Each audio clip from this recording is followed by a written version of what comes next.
So in today's video, we're going to paint this badger illustration in a children's book style.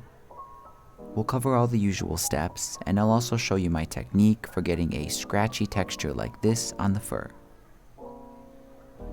This time, the watercolor effect is coming from the St. Petersburg paper texture. For the brushes, I'm just using the ones in the regular kit.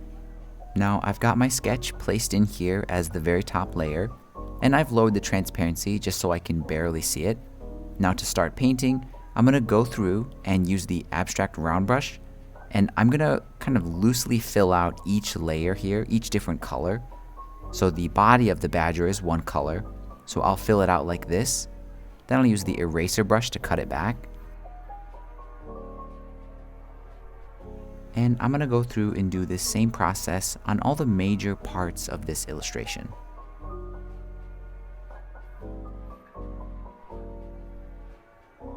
And you can see here in the layers panel that I've organized it so each element or each color is on its own layer. Next, I'm going to move on and start doing the shading.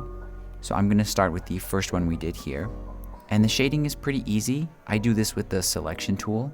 And you can kind of think of the shading a little bit like carving a block of wood. So for this one, I'm going to use the freehand selection tool. And I'm just going to make a selection that sort of covers the tummy area, but avoids the arms. There we go. Then I'll go to hue, saturation, and brightness, and I'll just darken that. And this is a shadow that's going to have a soft edge. So I'm going to use the water blender brush, and I'm going to carefully blend the edge of it here. Now, a lot of the shadows, most of them are going to be hard shadows, but I do once in a while add a soft shadow like this. Now for a hard shadow, again, I'll use the freehand selection tool, and this time it'll be under the arms. I'll circle back, then I can darken this one, and you can see it really starts to bring out some depth. And for the last shadow here, I'll do one just under the neck and the scarf.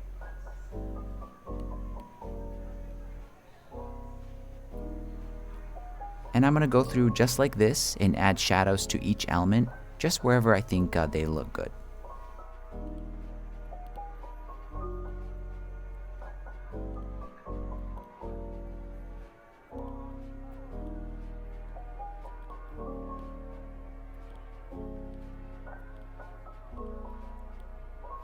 And I still need to add a lot of texture to this, but I'm going to do that last. For now, I'm going to move on and finish up some of the small details, especially on the face. And I'm going to make sure all these details are on their own layer, above all the other elements. For the brush, I'm actually going to use a default brush for this. It's under the drawing tab. It's called Freycinet. And if I use this Freycinet brush at kind of a large size, but only using a very light pressure, I can create this really interesting effect here. So I'm going to fill in the face details here, just using black.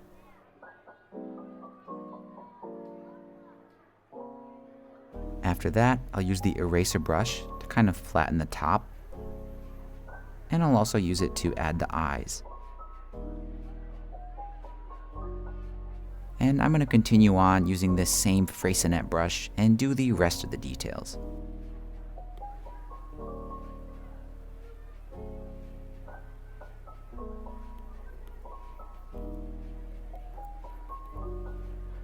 And already this illustration is looking really nice.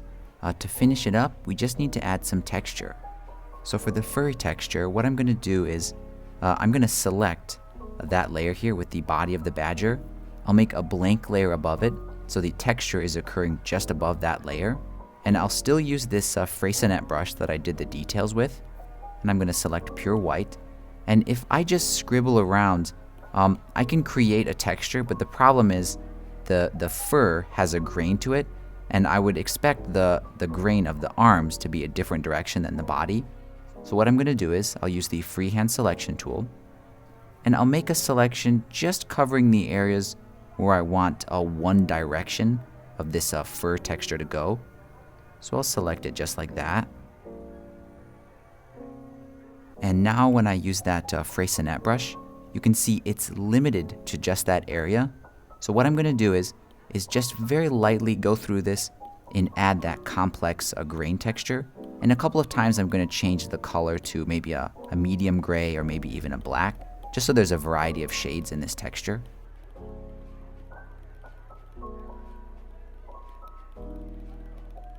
Now, the texture is definitely too strong, and we'll fix that in a minute. Next, I'm just going to move on and do the same thing to the arms. So I've still got that same layer selected. We're still going to do all of it on this one layer, but this time I'll use the freehand selection tool to just select both arms. And again, I'll use the Freycinet brush, and I'll do a texture, but this time I'm going to try to follow the direction of the arms.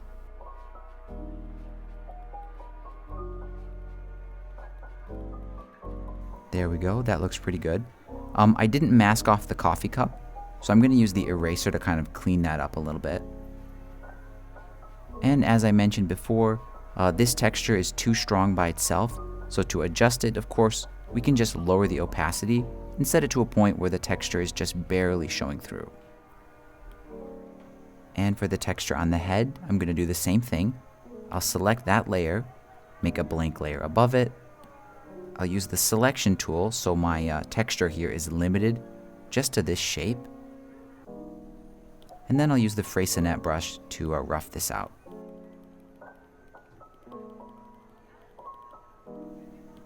And after that, I will lower the opacity to make the texture just barely visible. Now for the scarf, I'm going to do something a little bit different. I'll still make a blank layer above it so my texture is separate, but this time I'm going to use the Freycinet Pure White, and I'm going to do a kind of basket weave texture like this.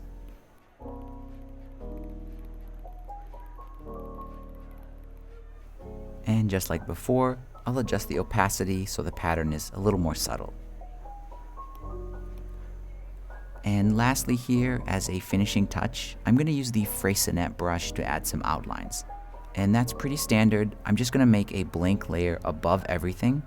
I'll set the transparency to multiply, and I'll just add some outlines in there wherever I think it needs help with the contrast.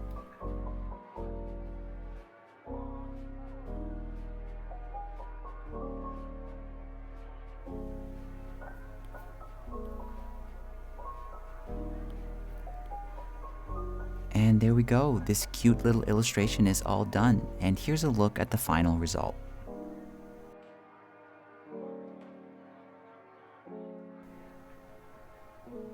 So if you're a beginner and you're just starting to take on more complex illustrations like this one, there are two key concepts that'll really help you level up. The first one is that you'll get your best result, you'll make your best illustrations when you're working with a plan and a strategy. This usually means you'll need a clear sketch of the subject you want to paint, and also a methodical workflow that you'll stick with until the illustration is finished. The second thing to keep in mind is that it's totally normal for a half-finished illustration to look terrible, and this is never a reason to just give up and stop halfway. So do your best to make it a habit to always stick with it until it's completed.